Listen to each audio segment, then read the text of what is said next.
Hello and welcome to my presentation on health promotion. My name is Joyce Asidu. In this presentation, I will identify two health promotion campaigns which are Declare on Cancer for Women over 70 and Every Mind Matters. I will explain how these campaign relates to society and the individual. I will organize and plan my own health promotion activity on Say No to Tobacco, which will include the rationale which will be based on health promotion theory, how to promote this campaign, resources that will be needed, a time frame for the launching, and the choice of media to be used for this activity. Finally, I will discuss how I will determine the effectiveness of the resources developed for this health promotion activity. Health promotion. According to World Health Organization, health promotion is the process of empowering individuals to exert more control over and make improvement to their health. It moves beyond a focus on individual behavior towards a wider range of social and environmental interventions. The goal of health promotion is to encourage people to live healthier lifestyle by assisting the government, communities, and the people in coping with and addressing health concern as a basic component of public health. High-profile health concern. High-profile health and well-being concerns are those that attract a lot of attention from individuals, health and social care professionals. So examples are mental health. 1 in 4 people will experience mental health problems, and untreated mental illness can cause emotional, behavioral, and physical health problems. Smoking. This is a health promotion issue where campaigns are held to help people understand why smoking is harmful and help to reduce lifestyle and habits. Alcohol misuse. Numerous risks associated with alcohol drinking. Lots of campaigns such as Dry January, which supports people across the country to change their habits towards alcohol. Healthy hearts. There are campaigns surrounding healthy hearts and obesity.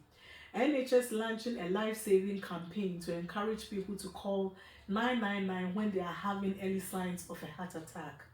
Sexually transmitted infection, such as AIDS, are campaigned through social media and health centers to raise awareness. Recreational drugs. This includes cocaine, heroin, and ecstasy. Frequent campaigns are held to enable people to understand the long and short-term health and economic effects of the use and abuse of these drugs.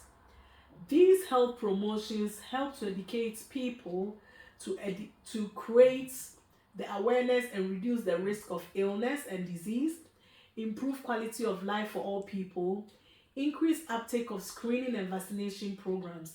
They also address high-profile health and well-being concerns as to reduce financial burden on NHS and government as they struggle to keep up demand. My chosen health promotion campaign, as mentioned in my introduction, Declare on Cancer in Women over 70. So on 13 July 2015, Public Health England launched a national Declare on Cancer in Women over 70 campaign in partnership with the Department of Health.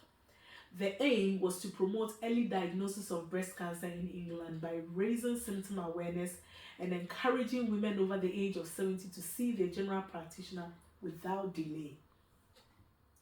In England, more than a third of women are diagnosed with breast cancer, and half of those who die from it are over 70. Around 41,200 women are diagnosed every year. 13,400 are women aged 70.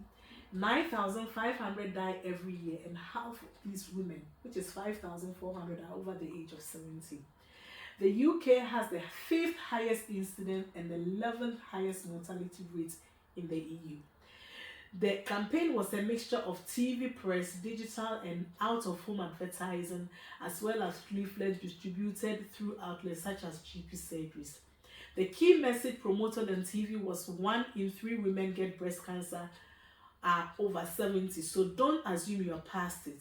The adverts also reinforced the message that finding breast cancer early makes it more treatable. Also, due to the increasing number of older women using the internet, advertising was also featured in key channels such as Facebook, Instagram, etc. The campaign resulted in a significant increase in breast cancer symptom awareness. There was an increase in GP referrals, attendance. The number of women aged over 70 diagnosed with breast cancer following the campaign was increased by 31%. There was also 64% increase in 2-week wait referrals for suspected breast cancer and 75% increase in non-suspected breast cancer symptoms. The second campaign is Every Mind Matters. So in 2019, the Public Health England launched a campaign, Every Mind Matters.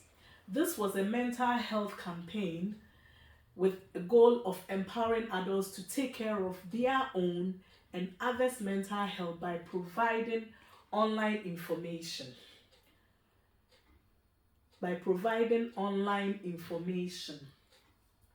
Research revealed that the COVID-19 outbreak caused increase in anxiety in young people.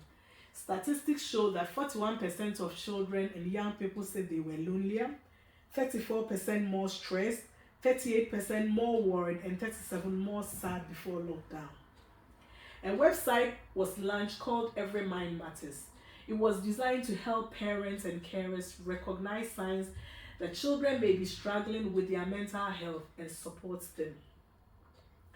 Every year, World Mental Health Day is celebrated on the 10th of October to raise the awareness of mental health related illness. The campaign was a success as parents were encouraged to complete a personal mind plan. More than 2.4 million plans have been completed since October 2019. By answering 5 simple questions through Every Mind Matters portal, young children get personalized mind plan that offers advice on how to deal with stress and anxiety, improve mood and sleep, and they feel more in control of their mental health. Over 3.4 million mind plans have already been created since the campaign was first launched in October 2019. We come to my main health promotion activity. So the name of my campaign is Say No to Tobacco. Tobacco smoking is the practice of burning tobacco and ingesting the resulting smoke. Cigarette smoking is the most common form of tobacco use worldwide. When these substances are smoked, it causes cancer, heart, stroke, diabetes, lung disease. It also increases risk of tuberculosis, certain eye disease, and rheumatoid arthritis. Research shows that 14.6 of men and 14.6 are men, 11.2 are women smokers, and the highest are those in the range between 25 to 34. Smoking is one of the biggest causes of death and illness in the UK. Every year, around 76,000 of people in the UK die from smoking. Smoking is the biggest cause of death.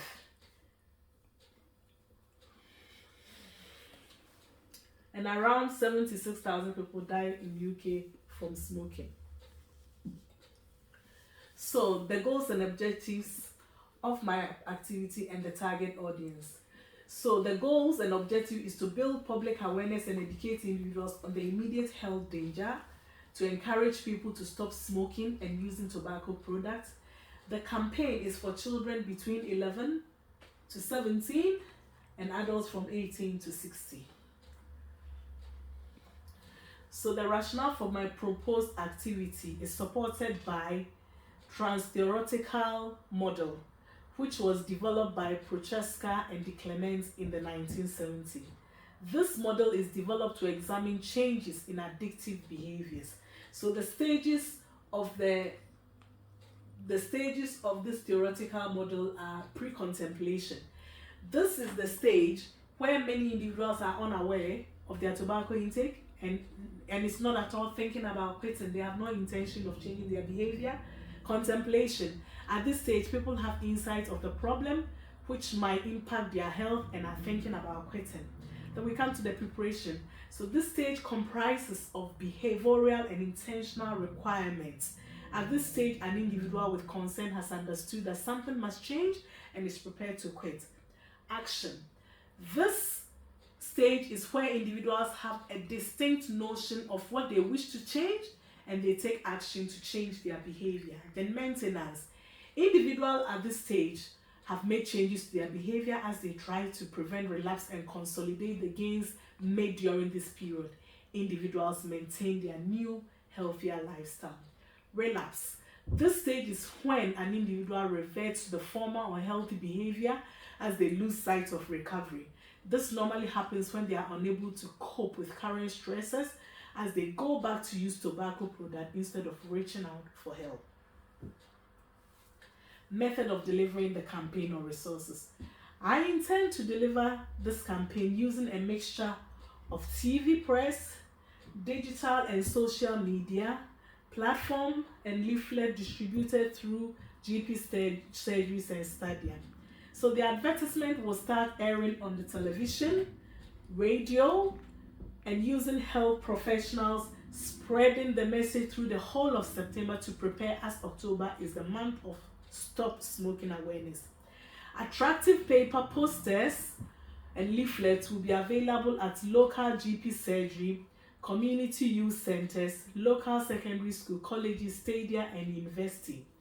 I will organize a free Say No to Tobacco mobile app, which will be available on social media platform where it will be easy to signpost with useful links, information, and advice on how to quit smoking. It will also have information on the effects of tobacco use on children and adults, as well as a tracker to check how many days people have gone without smoking, and an image of how the health of their organs such as lung and heart are looking. The app will also feature live interaction of certain time of the day for a duration of 2 hours with specialists such as cardiologists, oncologists, specialized nurses who will answer all questions and concerns individuals might have. There will be attractive posters on buses, bus stops, train tubes, and their station in the City of London and across other areas in the UK. There will also be press adverts in newspapers and magazines that are patronized by both children and adults. Social media platforms such as Twitter, Instagram, WhatsApp, and Facebook will be utilized as both the youth and the adult nowadays patronize these resources using the internet. I will use school nurses to deliver the information in the school. GPs, health visitors, and midwives and pharmacists can help convey information during consultation. I will organize volunteers who will share leaflets at stadia during football games. The duration of my activity. So, as this health promotion is intended to create awareness and to encourage people to make changes in the habit by stopping the use of tobacco products, I think the ideal period to roll out this health promotion campaign would be from September through to the new coming year. Again, as Stop Smoking Month is in October, my campaign will start running for the rest of the month to prepare minds of children and adults as they begin the journey to stop smoking in October. Also, because people tend to make New Year resolution as well as follow other promotions such as Dry January, by releasing and continuing to run this promotion at this period, it would increase the awareness for those thinking about their lifestyle changes as part of their New Year resolution, which will benefit them. The duration of the health promotion campaign will be longer as it is important to highlight the dangers of and the effects of tobacco use and the risk factors linked to them. The promotion would be repeated during the period mentioned for every year for 2 consecutive years. So the effectiveness of the campaign. I believe my health promotion campaign will be effective due to the variety of resources I will use. The use of social media platform will be a very good resources because they are very popular among both the youth and adults in the UK. Also, using resource person to deliver talks in school will be very effective to reach the school-going target group. A hindrance will be that people may resist to change their behavior toward the use of tobacco to improve their health. Also, lack of total support and commitment from all resources such as educational institutions, NHS services, and parents This campaign will not reach the target audience, especially the youth who are susceptible to peer pressure. To determine the effectiveness, there should be an evaluation of success for this activity, which will help to set the achieved goal. It's a continuation of my effectiveness of campaign. I will consider both quantitative measures such as survey response, pre and post assessment, as well as quantitative measures such as participant feedback and testimonial. I will administer pre and post assessment to participants involved in the health promotion. This will be done using questionnaires tailored to specific objectives. I will develop surveys and questionnaires to gather feedback about their experience using the resources. This can be done through online questions and surveys to run from the beginning of the year of the campaign to reach the target audience and to reduce the number of adults and children using the tobacco product. I will also focus on groups or individual interviews with sample participants that will be used to delve deeper into their experiences with the resource. This will explore their perception of the resource's effectiveness, its strengths and weaknesses, and any suggestions for enhancement. I will also rely on usage data and analytics by tracking usage data of the resource, such as the number of downloads or views, websites, analytics, or engagement metrics. This data can provide insight into the resource reach and the level of engagement among the target audience. Finally, I will analyze the collected data using appropriate statistical method, qualitative analysis techniques, or thematic analysis. By looking at patterns, trends, and statistically significant difference to determine the impact and effectiveness of the resource used in the health promotion. The use of the evaluation findings will help inform the ongoing improvement of the resource, identify areas for enhancement based on participant feedback, data analysis, and the alignment of the outcomes with the initial objectives. Thank you for listening.